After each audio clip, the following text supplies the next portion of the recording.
Avec nos enfants, on rêve de rencontrer les animaux de la savane. En safari en Tanzanie, vous pourrez en voir beaucoup et de près. Girafes, éléphants, lions. Ah, les enfants vont rugir de bonheur. Je m'y crois déjà. C'est vous aussi les bruitages là ? Avec Marco Vasco, ne rêvez plus. Vivez votre voyage l'esprit libre. On s'occupe de tout. Génial ! Avec ma femme, on voudrait aussi en profiter pour se relaxer. Alors direction Zanzibar après le safari pour découvrir la douceur de ces plages de sable fin. Je vous organise même une sortie en mer. Vous savez vraiment vous occuper de nous. Rendez-vous sur marcovasco.fr pour imaginer votre prochain voyage sur mesure. Les podcasts du Figaro. Prêt pour le décollage.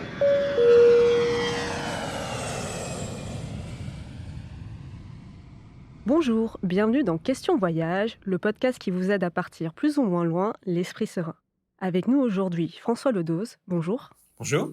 Vous êtes directeur commercial d'Eurostar et avec vous, nous allons parler de voyage en train, direction Londres, Bruxelles, Amsterdam, Cologne. Cette année, la compagnie ferroviaire Eurostar fête son 30e anniversaire. Et on peut le dire, Eurostar a eu une actualité chargée, notamment marquée par sa fusion avec Thalys en 2023.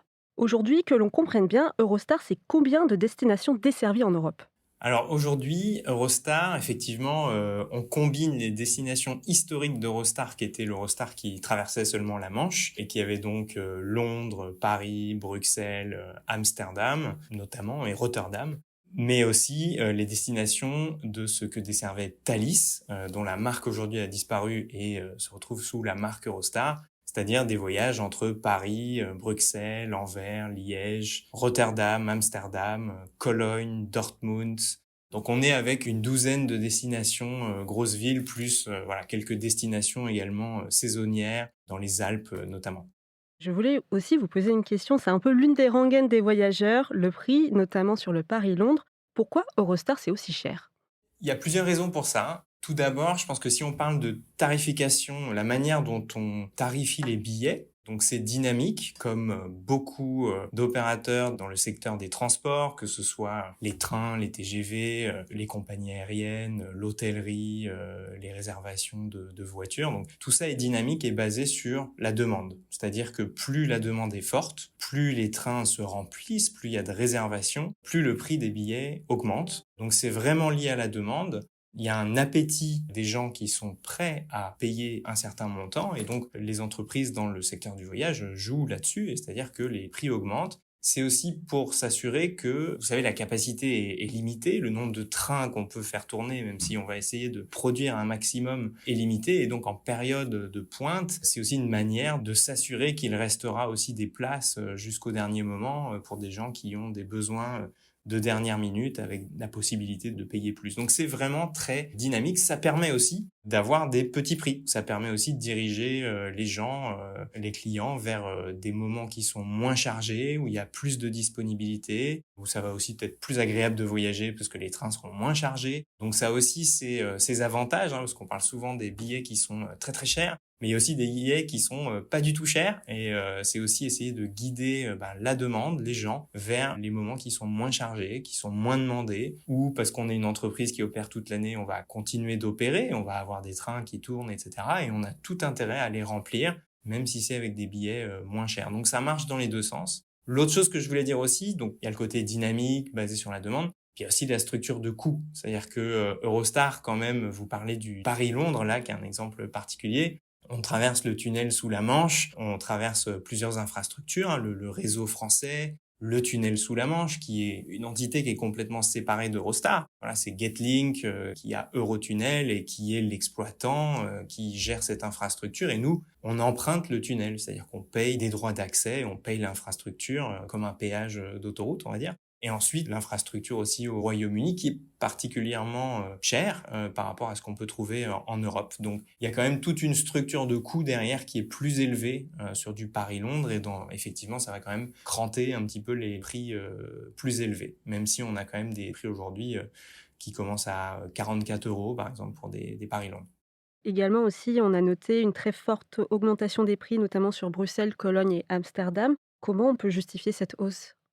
Je sais pas si on peut parler de très forte augmentation des prix parce que en fait, on a gardé à peu près la structure des tarifs, c'est-à-dire les tarifs les moins chers, les plus chers. On n'est pas tant que ça allé changer ça. Par contre, c'est vrai il y a eu plus de demandes. Il y a eu une année 2023 qui était très forte. Il y a beaucoup de gens qui n'ont pas voyagé pendant longtemps pendant la période Covid. Et soudainement, il n'y avait plus de restrictions, on pouvait ressortir. Les gens ont aussi eu plus de pouvoir d'achat, puisqu'ils avaient aussi accumulé des économies et donc ils ont pu plus dépenser. Ça a été vrai dans tout le secteur du voyage, de l'hôtellerie, les compagnies aériennes, les trains. Il y a eu une très forte demande et il y avait peut-être pas aussi l'offre en face, la capacité suffisante, donc ça a créé une augmentation des prix. Mais comme je disais, c'est dynamique, c'est-à-dire que quand il y a un petit peu moins de demande, il y a quand même des tarifs beaucoup plus alléchants.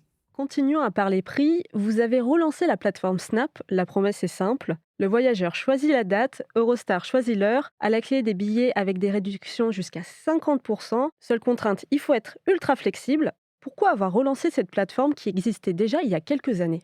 Exactement. En fait, on l'avait lancé sur ce qui était transmanche à l'époque, donc le Londres-Paris, Londres-Bruxelles. Et l'idée, comme vous avez dit, c'était simple. Nous, on a fait le constat que même si on a des équipes qui vraiment travaillent à bien remplir les trains avec les bons prix, etc. Bon, il reste toujours quelques places dans les trains. Et l'idée, c'est dommage, c'est du gâchis. Tout siège qui part vide, pour nous, on voit ça comme une sorte de gâchis. Et donc, l'idée, c'était comment est-ce qu'on les remet à disposition un peu en dernière minute avec des tarifs qui sont abordables. Mais on ne sait pas toujours quels trains auront des billets comme ça à la toute dernière minute. Le principe dans ce yield management, cette tarification dynamique, c'est que les prix dernière minute sont les plus élevés. On est vraiment sur des segments de voyage pour le voyage d'affaires. Donc, effectivement, il y a des tarifs plus élevés. Et donc, le compromis un petit peu que les clients font là, c'est d'avoir un peu une incertitude sur quel train ils vont emprunter. Donc, typiquement, ils peuvent acheter peut-être une semaine avant leur billet. Comme vous avez dit, il va y avoir une réduction d'environ 50% par rapport à ce que ça coûterait en connaissant l'horaire. Et puis, nous, 2 jours avant, on va leur communiquer l'horaire final et ils ont eu quand même une réduction notoire sur le prix du billet. Pourquoi on l'a relancé ? Snap était vraiment très très apprécié de certains de nos utilisateurs fréquents. On a beaucoup d'expatriés français, notamment à Londres, qui utilisent l'Eurostar pour rentrer souvent en France, aller voir la famille, qui vont avoir une certaine flexibilité sur leur date de voyage, sur leur heure de voyage, parce qu'ils vont rendre visite à de la famille, à des amis. On n'est pas sur des vacances où tout est timé, où il y a des hôtels, où il y a des choses. Ils ont une habitude aussi. Et donc, ça a bien fonctionné entre 2016 et 2019. Donc, ça avait été interrompu pendant le Covid, mais on s'est dit que ça serait vraiment super de le relancer aujourd'hui avec toutes les destinations Eurostar qui incluent les destinations qu'on appelle continentales, donc entre Paris, Bruxelles, les Pays-Bas et l'Allemagne. Et donc, avec des trains qui sont très fréquents, avec souvent quelques sièges qui vont rester. Et c'est l'opportunité pour nous de les remettre à disposition pour essayer de faire voyager le plus grand nombre. Je vais revenir aussi avec vous sur la politique des billets. Vous avez à la fois durci leur remboursement avec un remboursement prévu jusqu'à 7 jours avant le départ et en même temps, vous avez facilité la flexibilité avec des billets échangeables sans frais jusqu'à 1 heure avant le départ. Pourquoi une telle stratégie ? On a un des grands objectifs qu'on essaye d'atteindre avec cette fusion d'Eurostar et de Thalys, maintenant qui forment le nouvel Eurostar, c'était vraiment d'aligner les offres commerciales pour qu'il y ait vraiment une cohérence entre ce qu'on faisait sur le transmanche et ce qu'on faisait sur les services continentaux. Donc, on partait d'offres qui étaient quand même assez radicalement différentes et on voulait avoir une cohérence et aligner les politiques. On a beaucoup interrogé les clients, on a fait des panels, on a fait de la recherche pour vraiment comprendre qu'est-ce que les gens veulent, qu'est-ce que les clients apprécient, qu'est-ce qu'ils recherchent, qu'est-ce qui est important pour eux quand ils font leur choix de voyage, de destination, d'opérateur. Et effectivement, ces frais d'échange, on trouvait, étaient un frein à ce que quelquefois les gens étaient prêts à faire. C'est-à-dire que quand les plans changent, c'est normal, ça nous arrive tout le temps. C'est très frustrant quand des frais d'échange vont être tellement élevés qu'ils découragent les gens de changer leurs billets, qui finalement vont se contraindre ou vont essayer de revendre leurs billets sur des plateformes pas toujours légales. Et donc, autant dire, on va aider. Les gens sont prêts peut-être à payer un ajustement tarifaire. C'est-à-dire que le tarif du train est peut-être différent, il faut un ajustement. Mais on va pas aller jusqu'à les pénaliser en mettant des frais. Et on avait des frais, effectivement, qui pouvaient être assez élevés, notamment sur le transmanche. Le Covid aussi a changé un peu les codes, évidemment, parce qu'on est passé par des moments où il y avait tellement d'incertitudes sur les règles de voyage, etc. Donc, ça a perturbé un petit peu les standards et les pratiques des opérateurs dans le secteur du voyage. Et nous, on a fait ce pari de dire exit les frais d'échange. On veut vraiment s'assurer que les gens puissent, sans barrière, pouvoir changer et être libres de le faire. Ce qu'on a aussi introduit et qui n'existait pas sur le transmanche, donc les destinations vers Londres, c'était les remboursements dès la classe standard. Alors effectivement, il y a une retenue de 25 €, mais ça n'existait pas du tout. Et là encore, on sentait qu'il y avait un besoin parce qu'on se retrouvait avec des gens qui, quelquefois, vraiment ne pouvaient pas voyager. C'est quand même des voyages internationaux. Il y a des gens qui viennent de loin, qui sont dans des grands parcours. On avait des clients américains, asiatiques, qui finalement venaient pas en Europe. Et en fait, on se rendait compte que c'était ridicule de pas offrir une alternative. Et donc là encore, ça part vraiment du besoin client. Et donc, on espère que ça aidera les gens à choisir Eurostar pour voyager. Également signe d'une autre évolution, vous avez changé le nom des différentes classes dans le train. Maintenant, c'est Eurostar Standard, Eurostar Plus, Eurostar Premier. Pourquoi un tel changement? Là encore, c'est le désir de cohérence et d'avoir une expérience unique. On veut vraiment que l'expérience Eurostar, que les trains Eurostar soient une destination en eux-mêmes, qu'on offre vraiment une expérience très premium pendant le voyage, et ce, à travers les 5 pays qu'on dessert aujourd'hui. Donc c'est vraiment une ambition d'amélioration de qualité de service, de cohérence, de lisibilité, c'est-à-dire que les clients vont pouvoir retrouver ce que ça veut dire de voyager en Eurostar, que ce soit entre Londres ou Paris, ou entre la Belgique et l'Allemagne, et qu'il y ait cette unicité de l'offre. Donc comme vous le disiez, 3 classes de service, la classe standard, la classe plus, où il va y avoir des sièges plus confortables, plus grands, sur les destinations vers Londres, un repas servi à la place, et surtout dans l'expérience Eurostar Premier, où là vraiment on va avoir une expérience culinaire transformée, c'est-à-dire qu'on veut quelque chose d'audacieux, de sophistiqué. On a depuis le 4 novembre, donc il y a une dizaine de jours, on a 3 nouveaux chefs qui s'occupent de créer ces menus, qui vraiment respectent la saisonnalité des ingrédients, tout est frais, et voilà, donc c'est vraiment une expérience que je recommande. On est vraiment satisfait depuis le lancement. Donc là, on parle d'un changement de nom, mais est-ce que ça implique aussi un changement au niveau du service? Alors le service, encore une fois, on a travaillé un peu sur la cohérence du service et la qualité de service. Donc, on a une charte de service en interne qu'on a complètement revue sur le plus grand périmètre qu'est Eurostar maintenant à travers les 5 pays. On a des employés maintenant dans ces 5 pays pour atteindre une espèce de qualité de service qui va être du niveau qu'on souhaite, qui répond aux attentes des clients, où on se dit « Ah ouais, ça c'est le service Eurostar, ça ressemble à ce service que je sais que j'ai entre le Londres-Paris, Londres-Bruxelles, le Paris-Bruxelles ou vers Amsterdam ». Donc on a beaucoup travaillé là-dessus, notamment sur les petits gestes, c'est-à-dire des gestes d'attention particuliers, où on a décliné toute une série de gestes que nos employés, que ce soit au téléphone dans le service client ou en ligne en service client, à bord des trains ou dans les gares, c'est vraiment toute une batterie de gestes qu'ils ont à disponibilité, une petite palette de choses pour faire plaisir, pour surprendre les clients, et que les clients puissent à la fin reconnaître, ouais, là il y a un service Eurostar tout à fait particulier.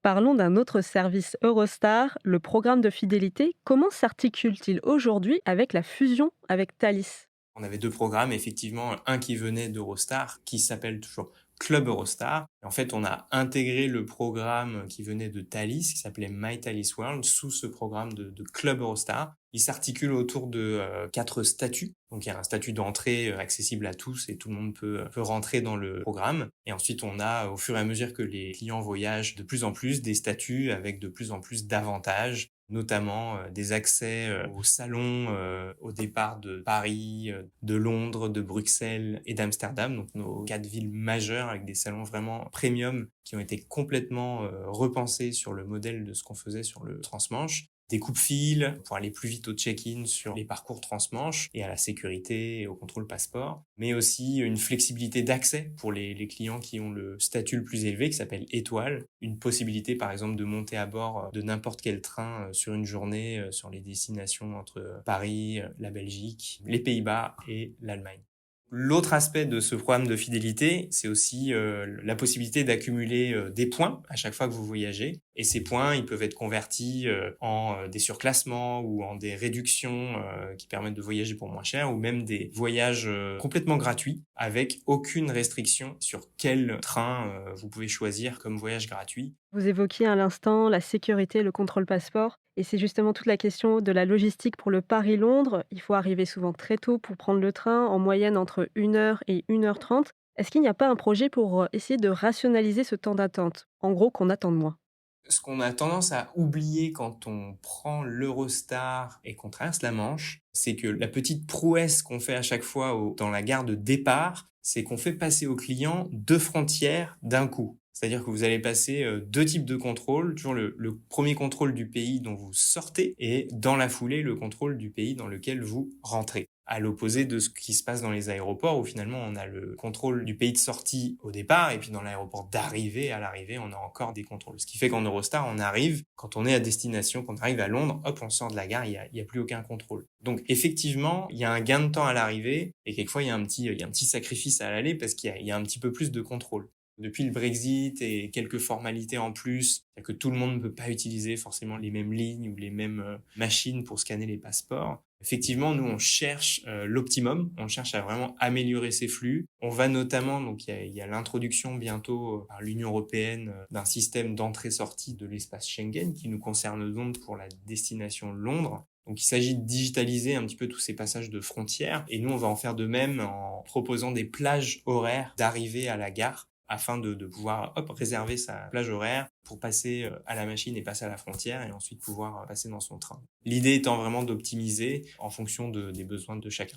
Donc a priori, moins de temps d'attente prévu dans pas si longtemps que ça, si je comprends bien. Oui, c'est ça l'ambition, c'est-à-dire vraiment de tabler sur cette digitalisation des frontières et de nos systèmes afin de rendre les choses les plus optimales possibles. Dernière question, à l'occasion des 30 ans d'Eurostar, est-ce que les voyageurs peuvent s'attendre à quelques petites surprises? Des bonnes surprises notamment. Oui, alors on a une promotion en ce moment, c'est du 12 au 14, donc on est dans le dernier jour de la promotion où on offre 30% sur toutes les destinations dans toutes les classes. Donc c'est assez rare qu'on fasse des promotions sur la classe de voyage premier et donc c'est là que vous pouvez vraiment essayer cette nouvelle expérience culinaire à bord. Donc n'hésitez pas, rendez-vous sur le site d'Eurostar pour réserver les billets jusqu'à ce soir. En tout cas, je pense que nombre de nos auditeurs auront bien entendu la petite astuce. Merci beaucoup d'avoir répondu à nos questions. Merci d'avoir écouté ce podcast. Je suis Sophie Vincelot, journaliste au Figaro. Si vous avez aimé cet épisode, n'hésitez pas à vous abonner et à laisser votre avis. Vous pouvez retrouver Questions Voyage sur Figaro Radio, le site du Figaro, et sur toutes les plateformes d'écoute. À bientôt. Avec nos enfants, on rêve de rencontrer les animaux de la savane. En safari en Tanzanie, vous pourrez en voir beaucoup et de près. Girafes, éléphants, lions. Oh, les enfants vont rugir de bonheur. Je m'y crois déjà. C'est vous aussi les bruitages là? Avec Marco Vasco, ne rêvez plus. Vivez votre voyage l'esprit libre. On s'occupe de tout. Génial! Avec ma femme, on voudrait aussi en profiter pour se relaxer. Alors direction Zanzibar après le safari pour découvrir la douceur de ces plages de sable fin. Je vous organise même une sortie en mer. Vous savez vraiment vous occuper de nous. Rendez-vous sur marcovasco.fr pour imaginer votre prochain voyage sur mesure.